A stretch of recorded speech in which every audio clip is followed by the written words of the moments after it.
Hello, welcome to TrueHoop with me, Jarod, Hector, and Coach David Thorpe. How are you, sir? I am well, my friend. How are you? Good. Lots happening in the NBA. I saw your note. We will move talk about Max till the end. I left some time Okay. for us to do that. Little hint for those of you guys. David's son, as you know, plays basketball at Florida State University, and he is a senior. And senior night is coming up, and that is always it's always a wonderful night for the players, for their families. You listen to this podcast, you know these kinds of moments are very emotional for David. He won't cry now, but I bet he'll cry on Friday.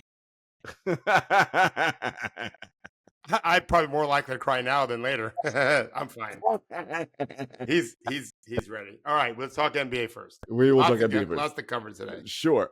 So the Sloan Conference, analytics conference, which happens every year, it's been going on for what, like a decade plus now? For a while. Oh shoot! I've been going for a long time. I don't remember, but I went there long ago. Yeah, maybe 15 years. Yeah, it's been on for a while, and it is affectionately known as the people who run it as the Dork Conference, right? This is where all the people with spreadsheets and math models and papers try to figure out, what's happening on the court from a statistical analysis standpoint beyond points per game and all the obvious things that we all know how to do. And Henry was there this past weekend, and a paper was published, and and it's such a funny thing because Henry titled the piece, which is out on TrueHoop right now. So if you're all TrueHoop subscribers, you see it. And the title is "Threes Are Not Everything." And I feel like it's, part tongue in cheek with our editor who's done this, because there is this sort of belief out there that, the geeks who sort of populate basketball now only care about threes and layups, right? One of the sites that we use to take a lot of our metrics is called Dunks and Threes, right? And that is the name of the site. Daryl Morey's famously talked about, we want layups and threes, right? Like high value 3 points, and the easiest shot in the game is the one right at the rim, right? With no contest, which is a large reason why threes existed, right? Was to pull people away from the basket, space the floor, so you had easier opportunities to drive to get to the rim, right? To get layups or dunks, depending on, your ability to do the latter. A great piece by Henry, and I want to first get into it from your standpoint, David, because we all share our text chat here. So when Henry said, "Guys, it's great paper," I feel like you went into immediate coach mode and thinking the game mode. All right, tell me more. So when you first heard threes may not be all there is, what did you think? I don't remember what I first thought. The article was really good. The MIT conferences used to be, I think, more interesting. I think now Henry was talking about, teams want to keep their competitive advantage, which makes sense. It's also, I stopped going because it was more of a convention of networking, and I didn't want to hire anyone, and I didn't want to get hired by anyone, so it didn't make sense for me to go anymore. I think it's a really valuable thing, though. Don't get me wrong. It's always good, for scholars to look at stuff. But I know that we're trying to score efficiently, so as many points as possible in as few possessions as required to get those points. And free throws matter, and so Henry talked about this in his article. I've always valued it because on literally day one of getting my first job in '87, my boss, who became a mentor to me, named Mike McFerrin, who has passed away long ago. He was a young guy and he died early. He gave me a book. I have it. It's right behind me right now. It's called Dean Smith's Basketball Offense and Defense, something like that. And it's his first book that he wrote like in the 60s. And I think. And he said their number one goal is to get fouled. So I had played 4 years of high school. I played 1 million pickup games in college and was really close to the guys on the Gator basketball team. And Norm Sloan was their head coach, who was considered a good coach back then. I'm not so sure he was, but whatever. And so I was very impressionable and thought, oh, wow, let's get fouled. I've always believed in that. So what can we do to get fouled? As players are starting to be taught well that the single worst play in basketball is to foul a three-point shooter, well, you're not going to get to the free throw line shooting threes that way.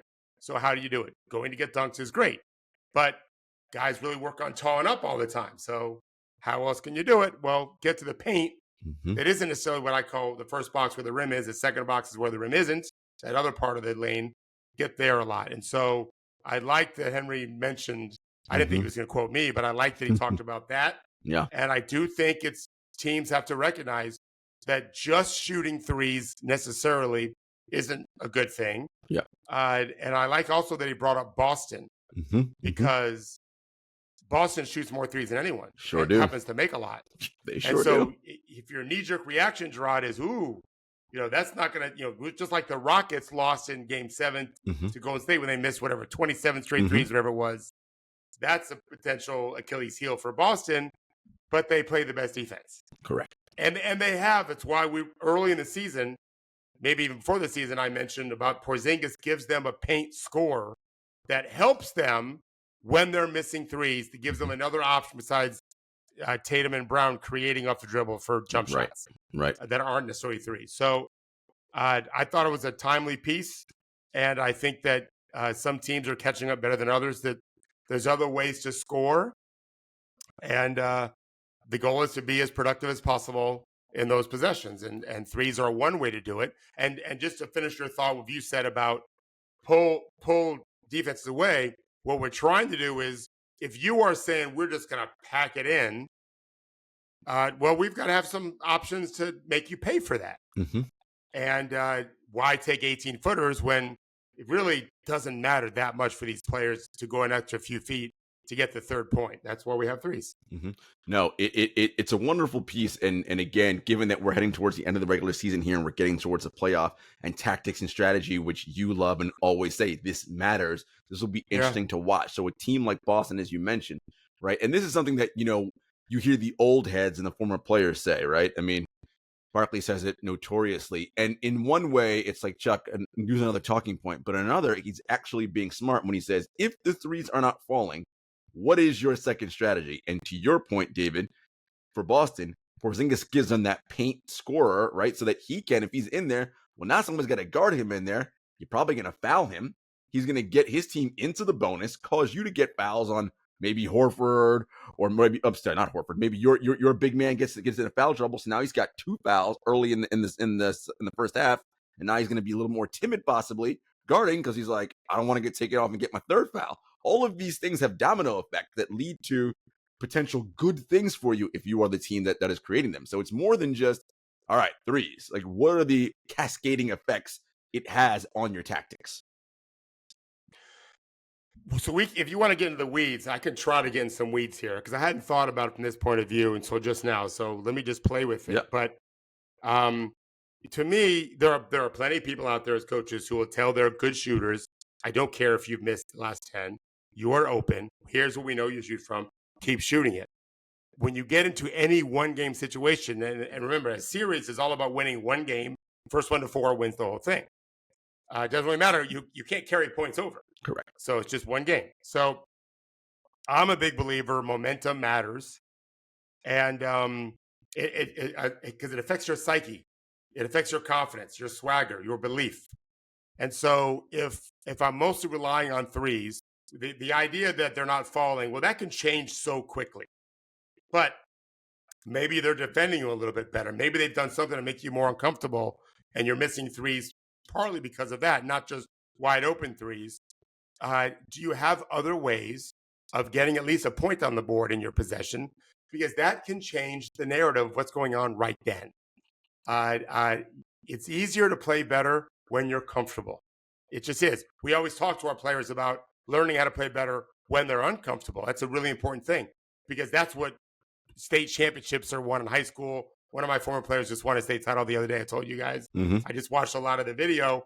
There's a lot of uncomfortable things going on when you're trying to win a state championship, just like a playoff game. The intensity, the crowd, all of it. So if they're scoring 2 of 5 possessions, but you're just missing every shot, they're feeling better about themselves, and the likelihood they're going to score more going forward is better. Whereas if you can find other ways to make them think because you found a way to get to the free throw line or get a bucket or both, not just relying on those threes because they've defended you well or your guys are off that day, I'm less worried about the threes being off when you're wide open as I am they're guarding you and are just disrupting your rhythm, or they're having so much success on the other end that you now feel the pressure of, I got to make this. You'll hear announcers say sometimes, a wide open guy, oh, he's got to make that. No, he doesn't. Like the best ones make 4 and 10. Mm-hmm. So if it just so happens you're on a streak of maybe 8 straight misses and the other team's scoring 6 of them, there's a pressure there. So I always have a rule of 3. If you score twice in a row and we don't score twice in a row, I want my point guard to make sure we run something great. I want my team to recognize this is not the time for our 5th best offensive player when he's open to shoot. We've missed 2 in a row. They've made 2 in a row. We don't want that 3 to happen. So, and you can alter those numbers based on who you're playing. And it's why sometimes you use timeouts quickly. Mm-hmm. Mm-hmm. I got to prevent them from getting that run. You know, I feel any huge run could end the game. Yeah. Win a quarter by 10 or more. Don't lose a quarter by 10 or more. Thorpe's rule. You're probably 90+%, 98% to win the game, whatever it is, in the playoffs. So that stuff matters. And I like that. I mean, for the MIT conference is supposed to be a bunch of smart people trying to figure stuff out. We shouldn't just ever assume anything. I read a Neil deGrasse Tyson quote today.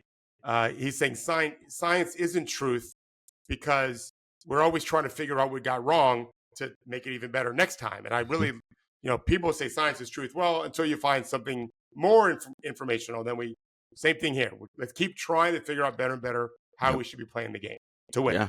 We're constantly refining, right? And in this day and age, right, with the 3-point shot, I mean, you know this, David, 20-point leads used to be a thing in the NBA. If you were up 20 in a game, odds are in the 90s, early 2000s, pretty safe bet that you're going to take that victory home. Now, that's 4 threes. It's a single digit lead, and it's a psyche thing you mentioned, right? And you talked about players knowing, okay, we missed 3 in a row. Even though it's a wide open shot for our 5th best offensive player, we want to run one of our best actions here. Late in that's one. A team's got to be coached and drilled well to know enough to do that, right? And veteran teams, hopefully, with super smart players, will know that. But even they, as you often say, will make mistakes because they make mistakes too, or they're tired, or whatever reason, it just doesn't happen. The importance of teams knowing, okay, LeBron's a master at this, right? Chris Paul is a master at this. Okay, let's get into a set. I know it's going to be advantageous for us. Somebody is scoring, usually me, LeBron, or we're getting fouled and we're going to the free throw line, right? And we're going to create points. And that's such a huge advantage to be able to know when and how to do that. Right. I would also add that when you think of a team like the Warriors, and maybe Boston this year, although they're a differently built team, when the Warriors are at their best, they just know who's supposed to shoot and who's not supposed to shoot. That is not the way it is around most teams. There are players, including decent players, not bad ones. When you're open, they're shooting. Oh yeah, because they're open, and that may not be the best thing because the other guys on the team who are better probably should have the ball in their hands more, especially if the other team's scoring a bunch. Mm-hmm. One of Boston's keys are they've got 5 dudes that can cook or shoot, one or the other, and that allows them to have this elite offense. And then Henry made an interesting point in the article about how the threes give them the integrity of spacing to make sure they get back on defense, to make sure you're playing 5-on-5. Yeah. That's always been something like Stan Van Gundy's teams back in Orlando with Dwight Howard didn't go to the glass too much, except for Dwight. Mm-hmm. They wanted to make sure they got back on defense because then you had to play 5-on-5, and they had a big advantage. They were the best defensive, at least in the East, if not the whole league, back when they had Dwight. So they shoot threes for a reason. But I think they're hunting for great shots. And that, to me, is the most important thing, is define what a great shot is. Some guys, it'll be second box. Some guys, it won't be. Mm-hmm. Some, floaters, pull-up jumpers, whatever. The Durant elbow shot, even at 16, 17 feet, is money. Booker, same thing, those kind of things. Hunt for great shots, and don't just think primitive coaches will say, well, it's got to be a 3 or a layup. I think most coaches have grown past that now. I love the point about that you mentioned, what Henry brought up in the article too, about the ability. So essentially you're playing 5 out, right? Which allows you to get back on defense. So it eliminates fast breaks or unsettled defensive situations where now I've got to scramble. Is that something you think more teams, or how do you have to be constructed in order to be able to do that? Is probably the better question. Yeah, it's not necessarily 5 out. It's typically 4 out. You don't really have 2 guys in the paint often for obvious reasons. And yeah, you're the word I use, integrity. That's the word I would use anyway. And I've heard it used before. We have to keep our spacing, our integrity. The NBA is by far the best American league. I haven't watched Europe as much this year in terms of how rarely do you see a 1-on-0 race out. You see it a lot in high school, less in college, but still see it, where the point guard, who normally is the first guy back on defense, drives, and in college and high school, nobody gets back because they want to go to the glass too. Mm-hmm. In the NBA, you normally they're so much smarter. They're grown men. Oh, I got to get back on this. The big's at the top of the key. The big's at the nail or the elbow, and he sees his guard driving. He's getting back on defense. Yeah, he's not being lazy. Mm-hmm. He's making sure they get back. And normally, it's more than one guy. So yeah, that's all a factor in this when you're designing the overall strategy of your team. No, this is fascinating stuff. I encourage you guys to read that article up on TrueHoop. And, as you're reading these great pieces that we have up there, watch the game with a different eye, right? And it's hard because basketball's a fast moving game. So, but we have great technology now. So slow your game down, rewind it, run it back, and be like, oh, I joke all the time when David points out stuff. I'll pop on Synergy and watch it in quarter speed so I can see it. And I'm like, ooh, I can get up to half speed now. I'm a little better than quarter speed now. Sometimes I slow down. I normally will slow down if there's multiple screening action at the same time, or if I'm trying to determine if there was a foul or something, or I'm looking at form. If a guy's turning his hand or something. But yeah, there's nothing wrong with slowing it down. Yeah, so you can see everything that's going on. I'll share this with our audience. David put a great clip into our chat about a player, and he's doing lock and trail. But it was more than just lock and trail. It was the way in which he was lock and trail. If you were probably going to teach someone how to, it was probably textbook, the perfect way to do it. Unbelievable. I said it to all my players. Yeah. On a play, and it was just beautiful to watch the angle. It's because it's not just locking and trailing. The angle to which he's locking and trailing, the angle to which then he's going to contest the shot, as opposed to straight in front, right, where you're going to get a foul's going to get called on you automatically, off to the side. These little subtleties and nuances that, again, when it's going real speed, 99% of people who watch don't even notice what was just happening. But you see that stuff and you're like, wow, and that's a player who was coached well by his own team, but also coached well by Coach Thorpe. So good stuff there. All right. You had a piece about Tyrese Haliburton, who when did he get injured his hamstring? Right after the All-Star break, he hurt his hamstring, I feel like. Oh, no, way before. It's way before. Yeah.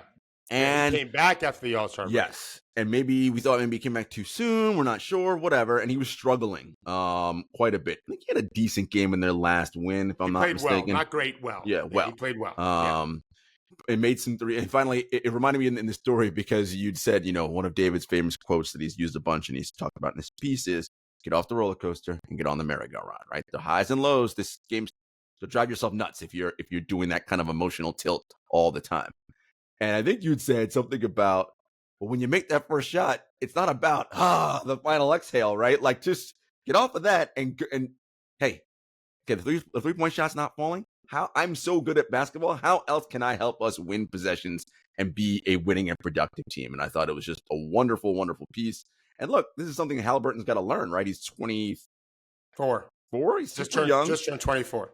And this is, if you're going to be an all-NBA player, which he might not make now because of the games requirement list, but point being, he's of that caliber. Yep. This is what it's like, my guy, to be the number one guy on a team and to be the leader.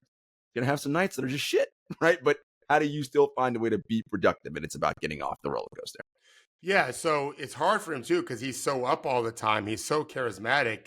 And so when you put your head in your hands because you missed a layup or you lost the game, you missed a three, that's the roller coaster. If you're going to be up, you got to be up all the time, which means you got to find ways to be up. You have to do things productively and don't let shooting drag you down. I had question marks about his health. He was better against Dallas, although everyone's better against Dallas these days. They're just a terrible pick and roll defensive team. They are. I don't know how Coach Kidd keeps his job, to be honest with you. I don't think he'll be there next year.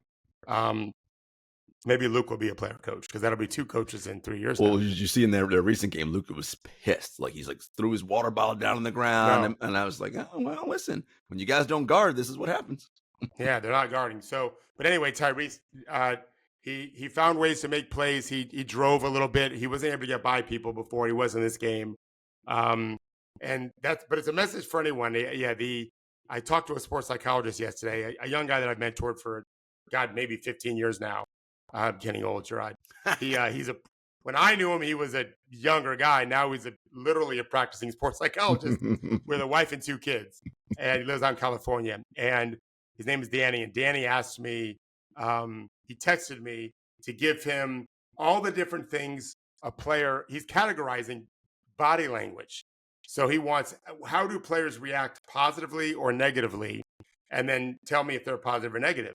And so I was very busy last night, but I said, here's off the top of my head. I rang off like 9 things right away.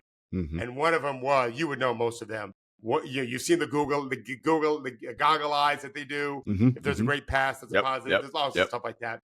But one of them was when you make a shot and you look to the sky as if God helped you make a shot. That's a negative thing. Okay. It's you literally telling your body, man, it took an act of a supernatural power for me to make a shot. That's no good.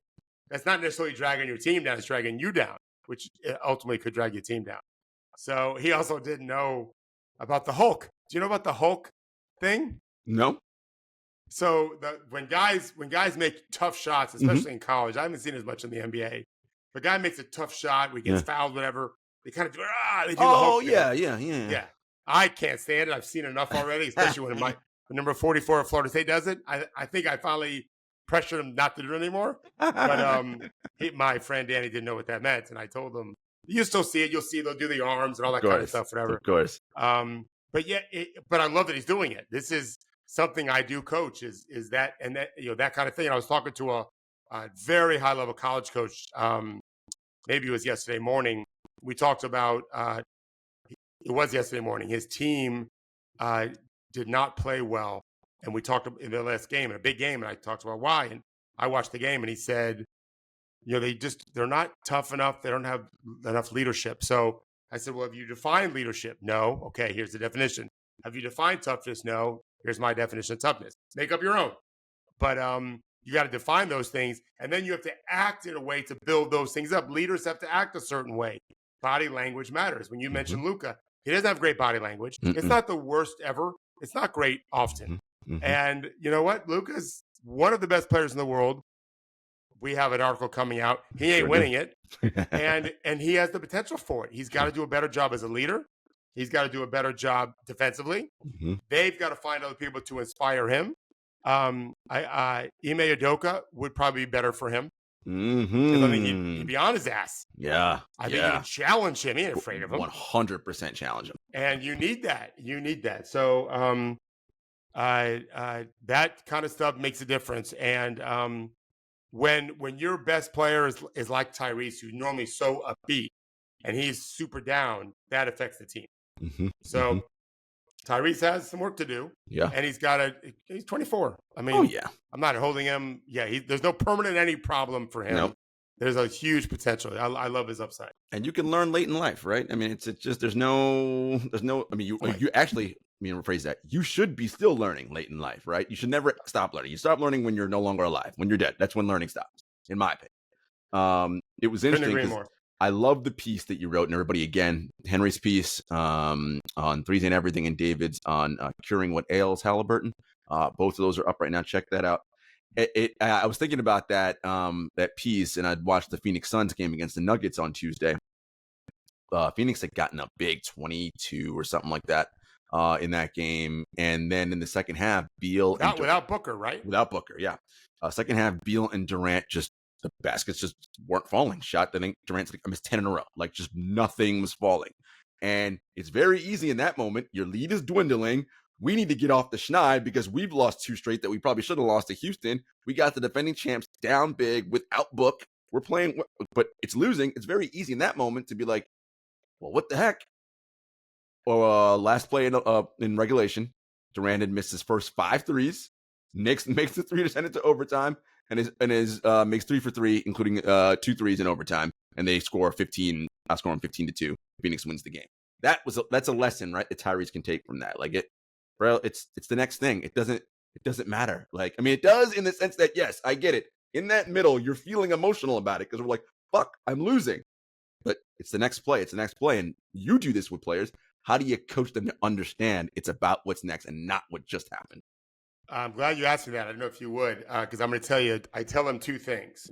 I don't know if I ever told you this before, but I probably have, because it's not something I haven't said. I've been saying it for a long time. If Tails wins 5 in a row, heads ain't worried. They're just not worried. They know what the odds are. I always say this too. A light switch does its job. Whether the bulb comes on or not doesn't mean the switch did anything wrong. Correct. You flip the switch, the bulb doesn't come on. It's probably not the switch. The bulb's out. There's a circuit out somewhere.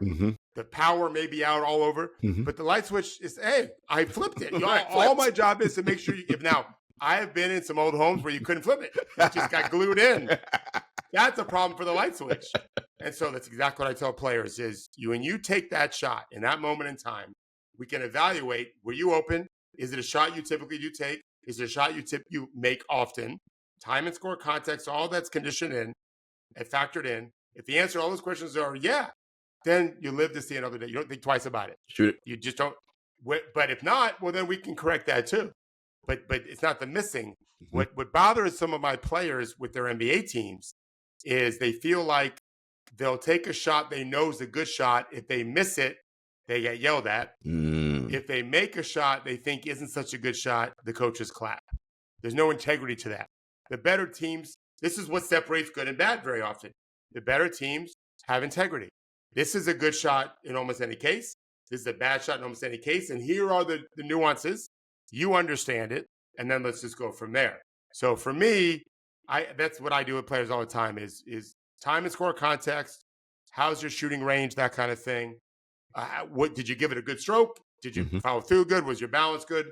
We can't assign emotion to those makes and misses. So the art is a part of it, but we have to kind of eliminate emotion as best we can. So we can have longer streaks of makes and fewer streaks of misses. Yeah, that's how and it's difficult because basketball is an emotional game, right? Like I want to beat this team. We want to win. I'm feeling all kinds of feelings about my performance, about our team, about what we have to do. All these things are factoring into it. And then there's the hierarchy too, right, David? A rookie is going to have a different position on a team than Stephen Curry. Stephen Curry's earned the right to miss 10,000 shots in a row. Doesn't matter.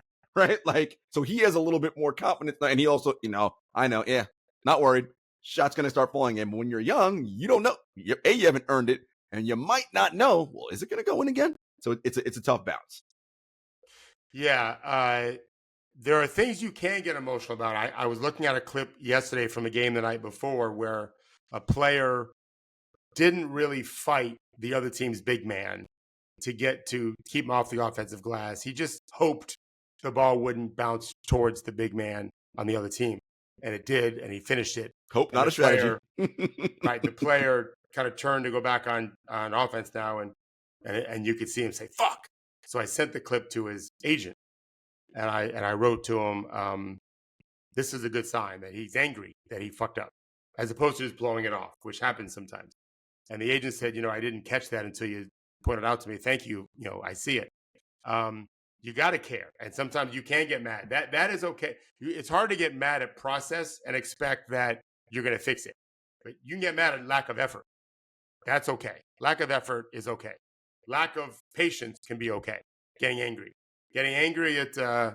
at missing a three is probably not a good idea. You got to keep motion away from it. I do anyway. Yeah, That's how I teach. For sure. And, and Haliburton, we said, we have all the confidence in the world in this young man, and he is, by nature of his position on that team, his contract, and who he is, right? He is earning a lot of that privilege to go through these things, and it's all part and parcel of the deal, my man. If you're going to eventually be, on the title-winning team and all the kind of things that come with that, this is just, growing pains in the league.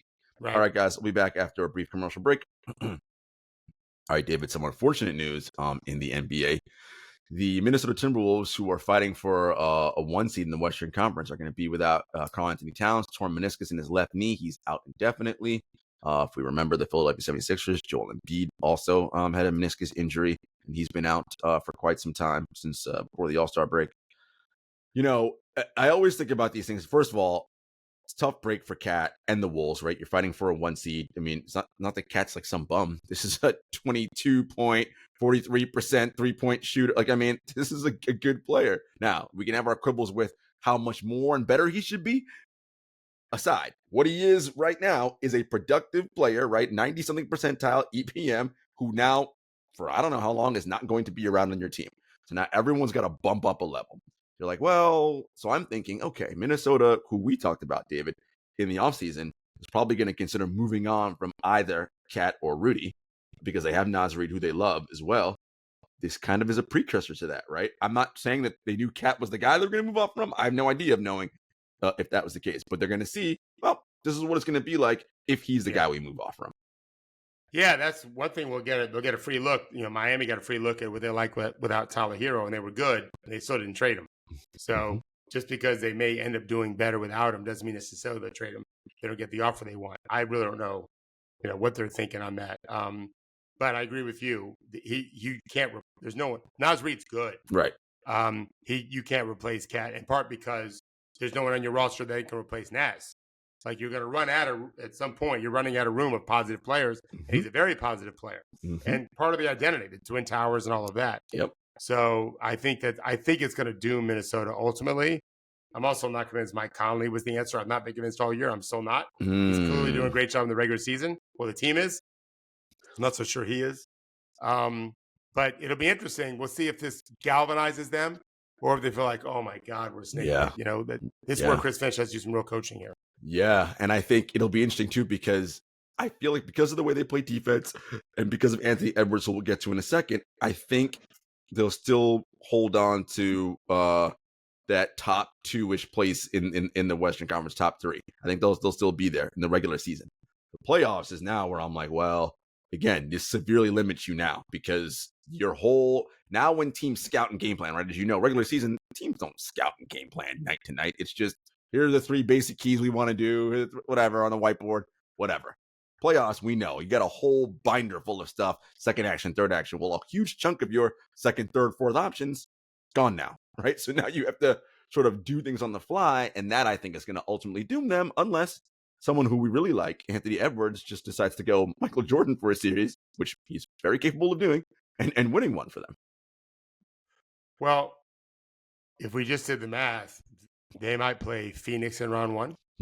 I would pick Phoenix right now. Yeah. They might play the Warriors in round 1. Ooh. I'd pick the Warriors. Warriors playing well right now. They might play the Lakers in round 1. I think I'll pick Minnesota because I don't know what's going on with the Lakers' health right now. LeBron out again, ankle. Oh, is he? He hurt himself in the end to come out of the game. I'm like, I'm not sure about them, but I hear what you're saying. Yeah. So we'll have to see. But AE, I was watching this morning. He's just what a marvelous player. He's 22. He's 2 months younger than my kids. He's so young. Yeah, who are really young. So he's really super gifted and his upside's considerable. He's not a great shooter yet. I was gonna say, what are the things that you think shooting one that he needs to he can get better at? For me, shooting, yes. Also, his shot decision making on shots sometimes is still a little. Yeah, for sure. So he can shoot better from 3, better in the second box. He can finish better. He's a good finisher. He's not an amazing finisher yet. He can get better ball handling. I mean, he's 22. There's no reason to think he's at his peak as a ball handler. Understanding of the game, which is what you're talking about, is just knowledge of the game. That's going to grow, I think, no matter what. And it boils down to being all NBA first team shooting guard is in his future. Yeah, and he can guard too. He can be an All-NBA defender as well. So I mean, this guy is. He'll probably get some votes this year. Yeah, no, he's having a great season. So tough break from Minnesota, unfortunately. Another injury. Ben Simmons out for the year as well. He's going to talk to nerve specialist for that impingement in his back. And David, I don't like to make any kind of predictions or announce anything, but look, he's got 1 year left on that deal. This might be the end. I don't know what team will convince themselves to say, even on a minimum, right? Because it's not about, okay, it only cost us $1.5 million. It's a roster spot that is not generating anything because the player cannot play because of injuries. And it's a tough break for a super talented guy. He probably he's going to have to, whether it's 1 more year or 2, play in another league and prove he can be healthy. Play in the G League, play in the NBL in Australia, play in Europe even. Just play before an NBA team says, okay, we can pay you, a couple. His minimum is going to be in the millions. Right. And they're just not going to hand that out. If he can't prove to be healthy, he's going to have to play a season somewhere and prove they can be healthy. Yeah. What a sad story this is. It's very sad because, for all the whatever he doesn't shoot stuff that people have to say, the kid is uber talented player. I mean, we saw him. He was. I had people tell me he was the best high school player they ever saw since LeBron or Kareem. We saw it in the NBA, David. He was all NBA and all defense. Like, we saw it. It wasn't like we made it up. We physically saw it. So, That's true. But injuries, man, and unfortunately, like he's not the first, right? So many great careers have been derailed by injury. Injury and also, there's just people who think that he's not had the best attitude, best work ethic. He gets some blame for this. I know you weren't saying he doesn't. Mm-hmm. It's a sad story all the way around because this guy is MVP level talent for sure. And it goes to show what David says all the time. This league is fucking hard, man. Like, you're just making it's one thing. Like, getting the most out of your talent to be what you're supposed to be. No guarantees on that. Like, I was just reading about that. I forget where I was reading it, but the article was talking about how you could be in the locker room and, a year from then, half that team is gone and three or four of those guys are already out of the league. Like, it happens. It might have been, was it Henry writing about it? I remember. I read about it somewhere. I've read a lot recently. Yeah, it's freaking tough, man. It's tough. It's tough. It is. It's very, very hard. Boston Celtics, they suffered a tough loss, but snapped there. What are they on, a 9-game winning streak? Yeah. 9-game winning streak. Cleveland. 9, I think so. Last second shot and not controversial, but a overturn late. They were up big too. They were a 22-point lead that they lost. All that being said, that doesn't derail what I think about them. But you are not asking the question. Is Boston the huge title favorite right now? And I was just thinking, okay, Minnesota's the top 2 seed in the West. They just lost, maybe the best offensive player. Well, maybe second best offensive player. The Clippers have kind of run into a swampy area. Milwaukee playing better, lost last night pretty badly, but they're Milwaukee. And I'm not, disrespect. We haven't seen it for long periods with them. Philadelphia with Embiid being out, like, just go down the list of contenders. And Boston's on track to win like 66 games. So it's funny, I sent you that note, and then I saw Tim Bontemps wrote an article about this. It wasn't a long one, but like, they're loaded. They've had a hell of a year.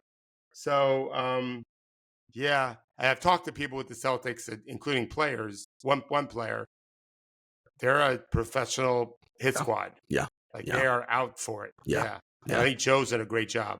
I think we've been talking about them for the past couple of weeks, and I think it's all those little things, David, that I'm seeing again, not as long as David has, but I've been watching the NBA since 1985, right? And all those championship teams, good year. A very good year. Lakers all those title teams have this thing about them when they're playing regular season games.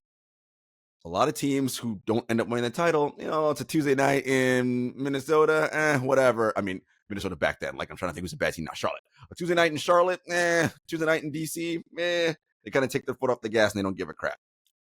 I don't see that with this team. Like, I just see them like, when we're supposed to drill a team by 30, we're going to drill a team by 30. And we talked about it on Monday. They've won 3 games this year by 50-plus points, which is ridiculous. That's crazy. I just love what I'm seeing from them. We know about Tatum and Brown. We love Holiday, White, and Porzingis and Mazzulla. That's the big thing to me. The circumstances by which he took this team over, not weird, right? Just very strange. On the eve of training camp, your ship now, buddy. And we saw it in the first year, David. The players were like, well, that's not how Ime would do it. And it's like, well, Ime's not here. Like, what do you want me to do? And he had to earn, right? He had to earn credibility. It's fine when you're the assistant to have a certain level of credibility, but now when you're in the one chair, well, you got to work to earn that with the guys. And that doesn't happen in a game or two. It took the whole season, as we saw. I would say Boston and Miami are the cream of the crop right now in terms of, here's what we want to do from a player standpoint, from a coaching standpoint, and they're doing it. OKC deserves credit, and they're going to be right there probably soon.